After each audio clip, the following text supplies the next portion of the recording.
kumva ijwi rya Amerika. Turabasuhuje inshuti muteze amatwi radiyo ijwi rya Amerika, tubaha ikaze mu makuru yacu ya mu gitondo kuri iki cyumweru hano i Washington DC, muri kumwe na Jeffrey Mutagoma. Amakuru yacu turahera kuyo mu karere k'ibiyaga bigari bya Afrika, nyuma turaza gukomereza ku kiganiro ejo mutegurirwa n'urubyiruko rwo mu Rwanda, aho guhera saa 12 ni ikiganiro dusangira ijambo nk'uko mubimenyereye buri cyumweru. Amakuru yo mu karere k'ibiyaga bigari tuyahereye mu Burundi, aho hashize amezi arenga 6 ibinyobwa bikorerwa mu ruganda rwa Bralud bitaboneka ku rugero rushimisha abaguzi babyo. Muri inkuru turabagezaho uko leta, ikigo Bralud n'abaturage batekereza iki kibazo. Ni inkuru y'ijwi rya Amerika ryateguye ribifashijwemo n'abakunzi baryo bari mu Burundi. Turagezwaho na Desire Hatungimana uri Kigali mu Rwanda. Mu binyobwa twavuga birimwo nka Fanta, Coca-Cola, mbere niyayisubiriye Coca Zero atawuherutse kuzikubita ijisho, hamwe na Fanta Orange, Viva, Citron na Passion nazo ziboneka nabi. Mu binyobwa vyambiye nka Amstel yo mu icupa rya santilitro 35 ariyo bita Amstel ndende, hamwe n'ibiyeri abantu basanzwe bita rufuku, navyo nyene biboneka ku rugero rudashimisha abaguzi. Umushikiranganje w'ubudandaje n'amahinguriro ashikiriza ivyaranguwe mu mezi 6 aheze kuri uwa gatanu, asigura ko Bralud atangorane zikomeye ifise. Jean-Marie Niyokindi avuga ko ukudashikirwa n'ibinyobwa ku banywanyi ba Bralud gushobora kuba kuva ku masanganya y'amamodokari yishira hamwe apakira ibinyobwa. Bralud biraboneka neza cyane ko nayo nyene iri ku kivi, iri kwirakora, kandi inzoga je nta na rimwe nduga ngo ndunze ruguru, nta narimwe tudahura n'amakamyo ya Bralud ariko arakwira igihugu cose. Bariko barakora rero, iyo umuntu ariko arakora rero aragira ibimugoye, nibisanzwe ko agira ibimugoye, nk'amakamyo yabo hari yagira accident ugasanga yaguye, iyo n'impanuka ugasanga intara yayigiyemo ariko baridoga ngo twabuze ibi. Muga iyo umuntu ariko arakora arashobora kugira n'ibibazo. Hariho amacupa amenagurika, ugasanga Bralud yabuze ayo macupa ifise aho ishira izo nzoga yifuza kujana mu gihugu hagati, ugasanga abantu baridoze ngo habuze iki. Nubwo umushikiranganje w'ubudandaje avuga uko amakuru y'ijwi rya Amerika rikura kubegereye ishira hamwe Bralud, nuko izo ngorane zifise intandaro ku myiyerekano y'urutavanako mu 2015 n'ingorane zo mu rwego rw'ubutunzi zakurikiyeho. Uretse kudasohora ibinyobwa bikwiye, nyabona ryagiriye ko ribura amafaranga y'agaciro yo kugura vyankenerwa kugira rishobore guhingura. Mu gihe rero abanyagihugu batari bake biyungunganya mu rudandazwa rw'ibinyobwa vya Bralud, hari abavuga ko batakigira uko babikika. Twahora dusohora inzoga ngaha zikwiriye, ubu abakozi bihebuye ubukene bwa binjirante. Abihereza ivyo binyobwa nabo bavuga ko ataguhitamwo bagifise. Uyu anatangazwa n'ingene Bralud atakibivugako. Hari igihe nk'ahantu Coca-Cola usanga badandaza amafaranga y'inda ashobora kuronka ikintu bashobora kurondera kuvugira uyihereze, isemo kuhitamo kubera iyo uzi kumera neza mu zindi kwa ukumva hose nta zihari. Muri Bralud wumva bakubwiye hose amakuru, wumva uca hose ngo kwitina n'ikibazo cako kandi gute bakubwiye ngo muno muri Bralud babakina nta kintu bishyura. Hagati aha haheze amezi 2 ubushikiranganje bw'ubudandaji buvuze ko akanovera k'ibinyobwa vya Bralud kagabanutse. Naha nyene Jean-Marie Niyokindi yarabigarutse ko avuga ko Bralud yisubiye ko inyuma yaho ikigo gisuzuma ibidandwa za BBN kigiye kubipima kigasanga koko ako kanovera karagabanutse. Igihe twatera kamo Bralud kujya kwaro gukeburana, kandi ndabona ko byageze akarusho. Ndabona ko ubu unye hariho iciyongereye mu binyobwa abene gihugu bihereza. BBN igiye gusuzuma nayo nyene yarabonye yamara hariho akantu kabuze, ni naco ngira ngo abavyihereza bumvise bati mega Bralud yaduhinduriye igu, hariho akantu kari kabuze. Ama BBN iraduha raporo, turayishikiriza Bralud, kandi ubu turabona yuko hari ikintu kigenda gitera imbere, bariko barakosora. Kuva ibinyobwa vya Bralud bitangwe gukena mu 2017, iryo shira hamwe ntaco ririgera ribivuga ko, uretse ko haheze amezi 2. Tujye mu Rwanda, aho bamwe mu batuye akarere ka Rubavu bavuga ko babangamiwe no kutagira amarimbi rusange yo gushyinguramo ababo bitavye Imana. Ubuyobozi bw'aka karere buravuga ko iki kibazo bukizi mu mirenge myinshi, kandi ko icyashyizwe mu byihutirwa birimo gushakirwa umuti. Ni inkuru ya Claude Ganza Munyamagana. Mu mirenge inyuranye y'akarere ka Rubavu haravuga ikibazo cyo kutagira amarimbi rusange, ku buryo bamwe bagize ibyago byo kubura ababo kubona aho bashyingurana ry'abaririndi hurizo. hari naho umuturage afata isambu ye bwite akajya yigurisha abashaka gushyingura ababo badafite ahandi bashyingura, buri wese akamugurisha ahangana n'imva. Ibi wabisanga nko mu murenge wa Kanzenze. Hari umuntu uba ufite inzu gusa, nk'abo babakene baba badafite aho bashyira, uwo rero abasabwa kugira ngo leta imufashe, niba umuntu wapfuye bagira aho bamujyana, ariko wa muntu adahangayitse ngo umuntu wanjye napfa ndamujyana. Ku bafite amasambu cyangwa ibibanza ku buryo bubatse amazu hagasaba ku buso runaka bw'ubutaka, hari ababisaba ubuyobozi bwabibemerera bagashyingura mu ngo cyangwa mu masambu yabo bwite. Twebwe mu ndapfuye tumushyingura mu rugo ngo mu sambu y'uba ufite bakamushyingura mu rugo. Iyo hashije igihe, hashije nk'imyaka 5, 6 cyangwa 7 barahahinga. Ibi ariko bisaba kubanza kubisabira uruhushya rw'ubuyobozi kuko itegeko nimero 11/2023 ryo ku itariki 11 z'ukwezi kwa 3 2013 rigena imitunganyirize n'imikoreshereze y'amarimbi mu ngingo yaryo ya 3 ivuga ibigomba gukurikizwa mu gushyingura umurambo. Isobanura neza ko bibujijwe gushyingura umurambo ahandi hatari mu irimbi. Nanone kandi si buri muyobozi wese usabwa uburenganzira kuko ingingo ya 27 y'iri tegeko ivuga ku cyemezo cyo gushyingura ahatari mu irimbi yigira iti umuyobozi w'akarere abisabwe n'umuntu ku giti cye cyangwa umuryango wemewe n'amategeko kandi kubera impamvu nyazo ashobora gutanga icyemezo kidasanzwe cyo gushyingura ahantu hadateganyijwe n'iri tegeko. Minisitiri ufite amarimbi mu nshingano ze na perezida w'inama njyanama y'akarere bakabimenyeshwa.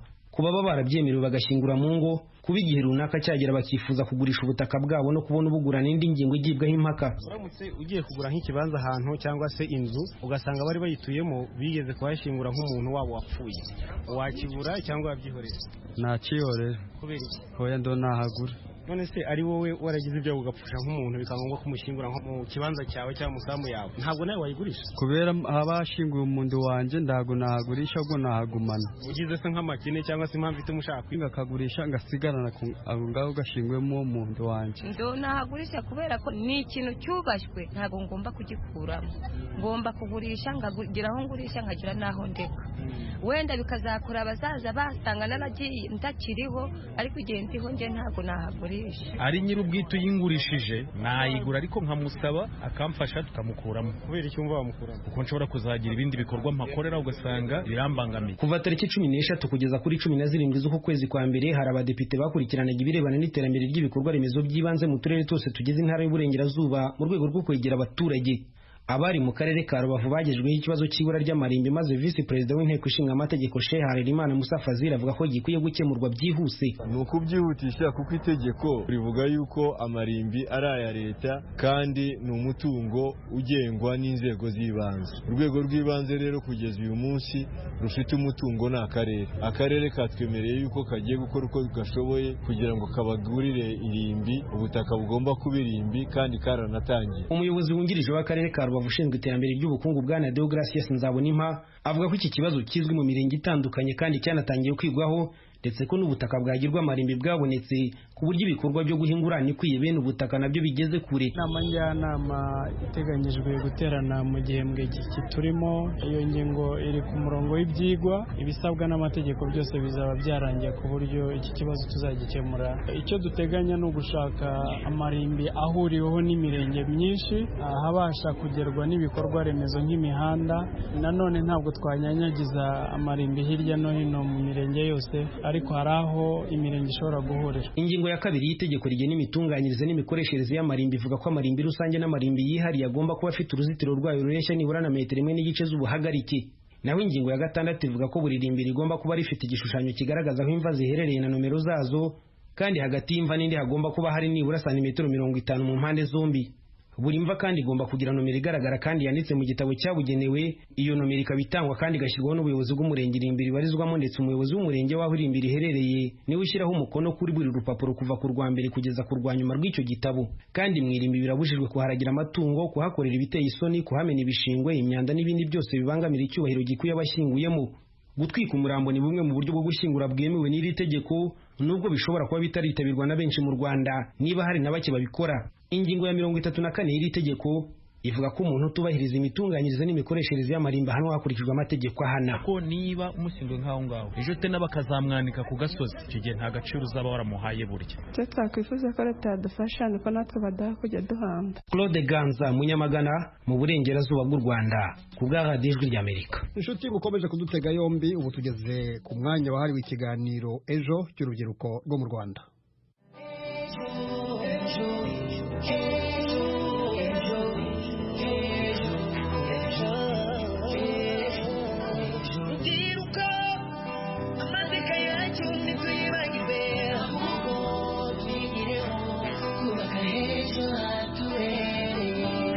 ndagusuje kandi nguhaye ikaze wowe washyize urushinge rwa radiyo yawe ku 104.3 FM ijwi rya Amerika, by'umwihariko mu kiganiro ejo. Ni ikiganiro mutegurirwa kandi mukakigezwaho na Ejo Youth Echo, umuryango ukoresha itangazamakuru mu kwimakaza umuco w'amahoro mu Rwanda no mu karere k'ibiyaga bigari. Ikiganiro ejo mugikurikira buri gihe mu masaha nk'aya, kikaba gihagarariwe na Nigena Roger, naho Mizero Crispin akaba ari ku buhanga bw'ibyuma. Muri studio mugiye kubana nanjye Nicole Giraneza, nkaba mbahaye ikaze mu kiganiro cy'uyu munsi. Iyo umuntu avutse asanga afite umuryango ugizwe n'ababyeyi, abavandimwe be cyangwa abavandimwe b'ababyeyi be, ndetse n'abandi bantu bafitanye isano bituma bose hamwe bitwa umuryango. Kugira ngo umuryango ubeho rero biterwa n'uko hari umukobwa n'umusore baba bakundana, nyuma y'igihe runaka bagahitamo kubana nk'umugore n'umugabo, byaba binyuze mu mategeko cyangwa se bagahitamo kwibanira gutyo gusa. Mu kiganiro ejo cy'uyu munsi rero tugiye kuganira ku bigendanye no kugira umuryango, ariko twibanda ku babyeyi bashyiraho igitutu abana babo kugira ngo bashake. Turumva icyo abantu batandukanye batekereza kuri iyi ngingo. Ese ni ngombwa ko kugira ngo umuntu ashake umugore cyangwa umugabo agomba gushyirwaho igitutu? Turakomeza twumva kandi ubuhamya bw'umukobwa uvuga ko ahora mu ntonganya n'ababyeyi be bamuhatira gushaka kandi we atarabyiyumvamo. Turumva kandi ikiganiro twagiranye n'impuguke mu mibanire n'abantu, atubwira ingaruka byagira ku muntu ushyirwaho igitutu cyo gushaka. Ese ni inama ki agira ababyeyi bafite imyumvire nk'iyi? Mbahaye ikaze mu kiganiro cya none. Reka nkubwire kuri kiri kiganiro ejo kuri radiyo ijwi rya Amerika ni ku 104.3 FM. Gushinga urugo si ikintu kimara igihe gito runaka, ahubwo n'ubuzima bwose. Ni ukuvuga ko ari ikintu umuntu amara igihe atekerezaho, akabikora abyishimiye, ariko ubushake bwe atari ibyo ahatirizwa. Mu kiganiro ejo cy'uyu munsi rero twaganiriye n'abaturage batandukanye badusangiza ibitekerezo byabo. Ese babona ari ngombwa ko ababyeyi bashyiraho igitutu abana babo kugira ngo bashake? Ni mu kiganiro bagiranye na mugenzi wacu Ariette Nishimwe. Niba hari ikintu kigomba kwitonderwa no gushinga urugo, igihe cyose umuntu akwiye guhabwa uburenganzira, muri we akaba ari we ubanza kugira itekerezo cyo kumva ko yakuze akwiriye gushaka. Bigendana n'uburyo bwo kwitegura, ko ntabwo umuntu yakubwira ngo ugende ushake, agusunikire gushaka udafite igitanda cyo kuryamaho. Guhindura imyifato, ukitegura kuba umugabo. Yari afite ikipe agendamo, yabagaho n'umusore w'umuservateri, akabanza gushyira mu bitekerezo ko agiye kuba responsable w'urugo, akitegura gukura mu bitekerezo ko kumva agiye gushaka. Kandi iyo hagize ikibazo hari abagusunitse, hari igihe batagufasha muri ibyo bibazo byakugezeho ingaruka, kuko wakoze ikintu utamaze kwitegura. None gushaka ni ibintu by'umuntu, ukabuza ahantu uvuye n'aho ugiye, akaba ibyo wikuramo ukaba ufite n'ibyo ugiye kujyamo. Ubwo umubyeyi ujya kubwira umwana we ngo nashake, nta kintu amufashije. Kumbwira ngo nshake ntabishatse, se uzaza kuntungira umuryango. Bari bitonda, nabo baba barabishatse, babanje kubyitegura, bitonde natwe tuwe twitegure, igihe iyo kigeze turashaka ntari. Ibyo ntabwo ari byo, kubera yuko umuntu wese ajya gushaka yumva ko bimurimo, yumva ko afite n'uburyo bwo kuzatunga urugo. Wenda ushobora no kuba ufite ubushobozi ukazamufasha ukajya umuha inkunga, wenda akabasha gutunga urwo rugo, ariko ugomba kuzirikana kuko ejo ushobora gupfa. Ese nupfa waramenyere kumutera inkunga, bizagenda bite? Ese wowe mu gihe umubyeyi niba wumva ucyosheje ko ukiriho, ntabwo uzahora ubasha gutunga intoki, nawe uba ufite urwawe. Ugomba kureka umwana bikamuzamo, akumva ko afite ubushake n'ubushobozi bwo gutunga urugo. Burya umuntu ashaka ari uko byamujemo cyangwa se yabiteguye. Ubwo rero umubyeyi aguhatire gushaka, byanze bikunze urugo ntabwo rwamara kabiri, rurasenyuka. Ubwo rero ababyeyi bakagombye kureka umuntu bikamuzamo, hanyuma akabikora bimurimo. Gushaka ni ukubanza gutekereza, ukabanza ukamenya icyo ugiye gukora icyo ari cyo. Iyo uhubutse rero niho hahandi wa muntu bahatiye gushinga urugo, ni umunaniro, ugasanga ntiyubatse, ugasanga ni za divorce za buri kanya buri kanya. Turabashimiye abo baturage bamaze kutugezaho ibitekerezo byabo. Muri studio ndi kumwe na mugenzi wanjye Christelle Wikeza. Christelle, uraho neza? Uraho Nicole. Wowe utekereza ko ari ngombwa ko ababyeyi bashyiraho igitutu abana ngo bashake, cyangwa bagomba kubareka bikaba ari amahitamo yabo? Jewe uko mbibona ni uko buri wese afite uburenganzira bwo guhitamo igihe runaka yumva hamanya nawe ko agomba gushaka. None se buriya umubyeyi hari ubwo yakugira inama mbi? Umubyeyi sinavuga ko yagufatira icyemezo kibi, ariko nawe ushobora no kubifata agendeye no ku nyungu ze. Christelle ati umubyeyi ashobora kukugira iyo nama ariko bitewe n'inyungu abifitemo. Reka muhe akanya atugezeho bumwe mu butumwa bumaze kumugeraho ku bijyanye n'ibitekerezo by'abakunzi bacu b'ikiganiro ejo muri iki kiganiro cy'uyu munsi. Kurikira ijwi ry'urubyiruko mu kiganiro ejo. Nicole nk'uko bivuze kuri iyi ngingo hari abadukurikiye bamaze kugira icyo babivugaho binyuze kuri nimero ya WhatsApp y'ikiganiro ariyo 0788758141. Furagishema uherereye mu mujyi wa Kigali avuga ko biterwa nuko akenshi barebera ku rungano baba barakuranye bakibagirwa ko abantu nubwo baba barakuranye baba badatekereza kimwe. Rero bituma ababyeyi bahora bikanga ko haba hari ikibazo abana bo bafite bakabashyira ku nkeke. Naho Ezekiel uherereye mu karere ka Nyamasheke yagize ati ababyeyi barambirwa abana babo vuba cyangwa bakagira ukwiheba iyo babonye batinze gushaka, ariko ntabwo bikwiriye kubashyiraho igitutu kuko bishobora kubaviramo kuba bagira ingombi bakazashwana n'ababyeyi babo mu gihe kizaza. Mwumva neza baba bakiri bato kuko iwabo babaga babahaye byose ndetse n'abaturanyi bakabafasha. Nyogokuru bamushyingiye afite imyaka 14, ubwo kumubwira ko umuntu yagira imyaka 30 atarashaka mwabyumva kimwe. Dukomeza Kabera Emmanuel ababyeyi batangira kubyibazaho bakagira n'ikibazo cy'umuryango bakomokamo utazaguka. Buriya abana batagiye bashinga ingo umuryango wacika, rero nicyo gituma babashyiraho igitutu. Uwiringiyimana Jean Claude aravuga ko impamvu ababyeyi bashyira igitutu ku bana babo ngo bashake ari uko mu muco nyarwanda bizwi ko umusore iyo agize imyaka y'ubukure aba agomba gushaka umugore akagura umuryango. Iyo adashatse babifata nko guca umuryango. Maze kutugiraho ariko mwakomeza mukabwohereza turakomeza tubwakire.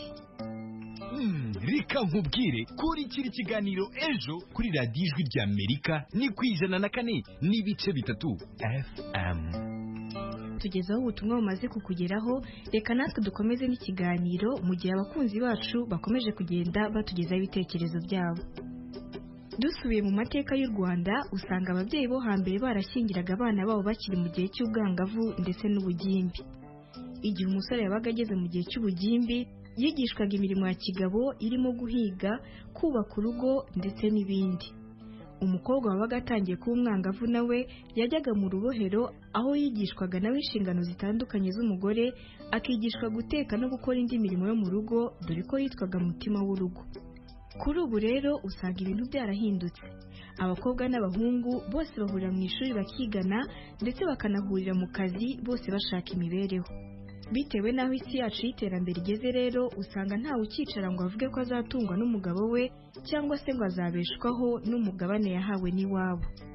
Iyi ni imwe mu mpamvu rero usanga abantu batinda gushinga ingo, bityo ababyeyi bagatangira kubashyiraho igitutu bababaza batese uzashaka ryari n'ibindi n'ibindi. Uwineza Giselle ni umukobwa w'imyaka 29 atuye mu murenge wa Gatsata. Ni umwe mu rubyiruko rushyirwaho igitutu n'umuryango we ko agomba gushaka, gusa we akababwira ko agifite byinshi akeneye kugeraho mbere yo gushinga urugo. Aragira inama urubyiruko yo gukora bakagira icyo bigezaho batagendeye ku gitutu ndetse asaba n'ababyeyi kujya baganira n'abana babo. Reka tumwumve. Wadusogonyije ku nkuru y'ukuntu mu muryango ababyeyi ba nyogosenge bakubwira ngo ushake none ajya mu magambo arambuye udusangize ku nkuru yawe.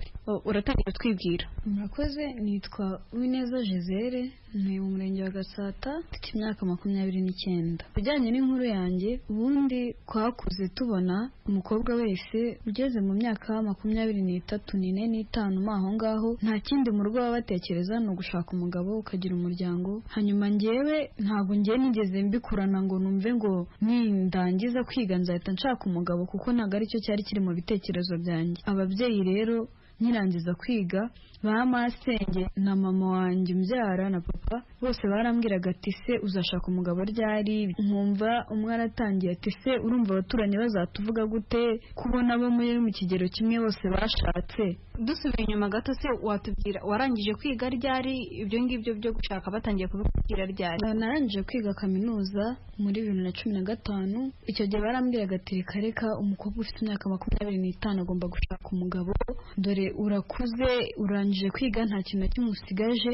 None se iyo bakubwiye nk'ibyo ngibyo ubasubiza iki? Iyo bambwiye ngo nshaka umugabo, njye mbabwira ko igihe cyabyo kitaragera, mbabwira ko ibyo ngomba gukora nibirangira aribwo nzashaka umugabo. Mba numva ntashaka kumera nka ba bagore bahora babwira umugabo ati ngurira igitenge, tugurira inyama zo kurya, abana barashaka utuntu tworoheje nanjye nashobora guha abana banjye. Njye mba numva ngomba kuzabanza nkagira ikintu kigaragara nshingiraho, ku buryo n'uwo mugabo ninaramushaka atazansuzugura, azabona hari ikintu gikomeye nigejejeho, ibyo ngibyo abinyubahire, twubahane kubera byinshi twagezeho. None se ubona ari izihe ngaruka bikugeraho mu buzima bwawe bwa buri munsi? Ingaruka ababyeyi baba bavuga ati uri kutubabaza, rimwe na rimwe bikavamo gutongana kubera kutumvikana kwa hato na hato, kandi nanone birambangamira. Hari n'igihe mba numva nava mu rugo nkagenda nkajya kuba ahandi batanzi batazirirwa bambaza ngo kudashaka umugabo, gusa nanone nkumva ntago byanezeza, ndumva ngishaka kubana n'umuryango kuko ndabakeneye kandi nabo barankeneye. Urubyiruko bagenzi banjye ni ukudacika intege, ni ukubanza bakamenya icyo bashaka mu buzima. Yego niba wumva ushaka gushaka umugabo ntihagire uguhagarika, ubikore kuko wumva ari byo ushaka, ariko niba wenda wumva atari cyo gihe cyabyo, hari ibyo ugomba kubanza kwitaho, nabagira inama yo gukomeza uwo murongo wabo. Ababyeyi bo noneho bashyira igitutu ku bana bazumva iki kiganiro, ni ubuhe butumwa wabagenera? Ubutumwa nagenera ababyeyi rero bameze nk'abo bo mu muryango wanjye, bajya bavuga ngo ukuri gushirira mu biganiro. Mwicare muganiriza abana banyu, mwumve icyo babitekerezaho, unamenye icyo umwana wawe ashaka. Umuntu ugeze ku kigero cyo kubwirwa ngo ushaka umugabo aba ari umuntu mukuru wo gutekereza ngo ndashaka iki ngiki kizaza nyuma, iki kirakenewe kurusha iki. Nabwira ababyeyi ngo mwikotse abana igitutu, nabona koko ibyo ashaka kugeraho yabigezeho, ntimugire ikibazo rwose, ntago bari kuba babanze gushaka abagabo. Turamushimiye cyane Uwineza Gisele ku buhamya bwe yadusangije.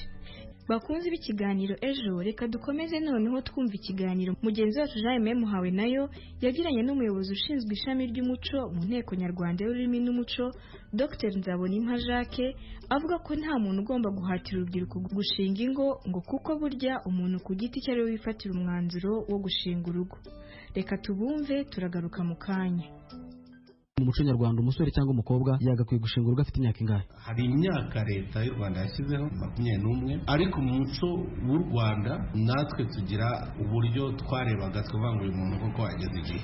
Iyo umuntu yabaga amaze kuba umugabo ni wa muntu ufite kuba yanagabwa akajya ku rugamba, uwo nguwo niyo bitaga ngo umugabo. Uwo nguwo rero yabaga afite kuba yashinga urugo, ariko nabwo akaba hari ibyo agomba kuba yuzuje, afite nyine n'ibizatunga rwa rugo, kuko hari igihe kigera akaba natunga urugo ariko nawe ubwe mu by'ukuri atashoboye kuba yakwimenya, usanga amenywa n'abandi. Uwo nguwo rero kugira ngo ajye kugora uwo mwana w'abandi, uwo ntiyagombye gushinga urugo. Mu muco rero umukobwa iyo babonaga kuko ageze igihe atakiri umwangavu, ageze igihe cyo kuba yakubaka, akenshi na kenshi hari igihe barebaga, mu gihe cya kera biratandukanye cyane n'iki gihe, kuko igihe cya kera hari igihe bashakaga bakiri bato ugereranyije n'iki gihe, ariko iyo babonaga ageze igihe koko cyo kuba yaba umugore wabyara akarera abana atakiri umwana wo kurerwa nawe, yabaga ari wa mukobwa umaze kumenya gukora imirimo iyo ari yo yose, afite kuba yasigara ku rugo ntihagire ikibazo cyaba mu rugo rwe. Urumva rero yabaga ari umuntu umaze gukura mu mutwe, umaze no gukura mu gihagararo. Ariko ubundi dogita, mu muco nyarwanda gushinga urugo n'itegeko? Ubundi umuntu wageze igihe cyo gushaka ntashake, mu muco nyarwanda bagira uko bamufata, kubera ko ubundi umuntu abereyeho iki? Umuntu abereyeho umuryango, umuntu abereyeho ni amaboko ari aye, ari ay'umuryango ndetse n'ay'igihugu. Umuntu bamukomokaho. Muri no minsi turi kubona abakobwa cyangwa abasore bari gutotezwa n'imiryango yabo ngo bageze igihe cyo gushinga urugo ntibashinga urugo. Muri kubona biterwa n'iki? Hari abantu bagifite ya myumvire ya kera yuko umuntu hari igihe bigera wamureba mu gihagararo, wamureba ari na bwa bushobozi ubona ufite, bakibaza impamvu umuntu atarongora. Bo babonaga ageze igihe, kandi burya igihe kigera mu mutwe ntabwo kigera mu gihagararo ko umuntu ahagaze. Impamvu rero ni uko kera nta bantu biga, ariko ubu ngubu umwana w'umuhungu ajya mu ishuri cyangwa umukobwa ugasanga imyaka 21 igeze akiri mu ishuri, agakomeza muri za university kugeza bakabona ageze mu myaka muri za 30 akiri mu mashuri. Abantu rero bagifite ya myumvire ya kera bumva yararengeranye, ariko we ku giti cye abona ataragera kuri bya bindi bigomba kumufasha kuba yashingura. Ntabwo ngiye mbona ari ikibazo ahubwo kiri mu mitwe y'abantu, usanga bashaka gutekereza abantu. Niba umuntu mu mutwe we atarumva yuko ageze igihe cyo gushinga urugo kubera igitutu ari icy'umuryango, ari icy'abo bakorana, ari icy'abo babana, akaba yashinga urugo, urwo rugo ntabwo ruzahaba. Ibyo rero nagera muri rwa rugo umuyaga wa mbere uzaza zarusenga. Mwabwira iki bene abo ngo bagitoteza abo basore n'abakobwa? Buriya abanyarwanda babivuze neza, inkoni ihirige. Iyo uyihutishije bibimeya cyangwa bikagira uburyo bipfuba ntibishye. Yego hari abafite kuba badashaka kubera babuze inama, hari igihe biba ari ngombwa kubakebura no kubagira inama, ariko ntibibe ikintu kimeze nk'aho ari agahato twako sibo bazamutungira rwa rugo. Dusozanya inama kimwe agira bene urwo rubyiruko, harimo ibyiciro bigera nko kuri 3 muri urwo rubyiruko. Hari urubyiruko rudashinga urugo kubera ko rwumva rutinye kubera ibibazo byinshi babona mu ngo z'iki gihe. Abo ngabo rero ni ukubabwira yuko iyo ushinze urugo ufite umugambi wo ko urwo rugo wifuza ko rurarama, atari bya bindi ngo ushinze urugo kubera ko wagendeye ko wabonye umukobwa ateye, atari bya bindi ngo washinze urugo kubera ko wabonye mu mufuka w'umuhungu ko hangana. Ntibatinye kubera ko ibibazo byabaye kuri uriya sibyo bikubaho. Kategori ya kabiri ni urubyiruko usanga rutubaka kubera yuko batekereza yuko ubukwe bwaba buhenze cyangwa ibigenda ku bukwe byaba bihenze. Yego kuko hari nk'imiryango igenda ishyiraho amananiza ku rubyiruko, ugasanga batse inkwano y'umurengera, usanga batse ibirongoranwa bimeze ukuntu. Nabagira inama y'uko uko waba ungana kose, ibyo waba ufite byose bicyuza ubukwe, kuko ubukwe si ibintu ahubwo ubukwe ni abantu. Iyo ufite abantu barabukunganirana. Urundi rubyiruko rero ni ruriya usanga rwo rwumva mu mutwe warwo rutaraba nk'uko babivuga tayari. Abo ngabo akenshi na kenshi usanga bafite akazi, bafite n'aya mafaranga abantu bababonamo ibyo bintu, ariko ugasanga ntishaka umuntu bakorana urugendo. Ndavuga atari bya bindi byo guhutiraho, kuko hari byinshi, hari amazina, hari ibyo babita bidasanzwe, ngo intama ya mukandagiye, bavuga hari byinshi bagenda babita atagendeye kuri ibyo ngibyo. Niba hari umuntu yabonye bakorana urugendo, abanza mumenye nawe amumenye, bamenyane aho ngaho, bafata igihe cyabo gihagije. Nibaramuka bashinze urugo rwabo ruzakomera. nawe wari uduteze amatwi mu kiganiro ejo cy'uyu munsi, wadusangiza igitekerezo, urugero cyangwa inyunganizi. Tubwire, ese ubona biterwa n'iki ko imiryango imwe n'imwe ishyiraho igitutu abana babo kugira ngo bashinge ingo? Duhamagare kuri telefoni igendanwa ariyo 0728 cyangwa kuri 0787581411. Ushobora gukoresha iyi nimero kandi ukatwandikiraho ubutumwa bugufi kuri WhatsApp. Mwadusanga no ku mbuga nkoranyambaga zacu arizo Instagram, Facebook na Twitter, wandika Ejo Youth Echo mu ijambo rimwe. Ndabashimiye mwe mwese twabanye mu kiganiro ejo cy'uyu munsi, cyari gihagarariwe na Nigena Roger. Mbibutsa ko iki kiganiro mugikurikira buri gihe mu masaha nk'aya. Mwakoze kubana natwe. Nitwa Nicole Giraneza. Ikiganiro ejo naho ubutaha.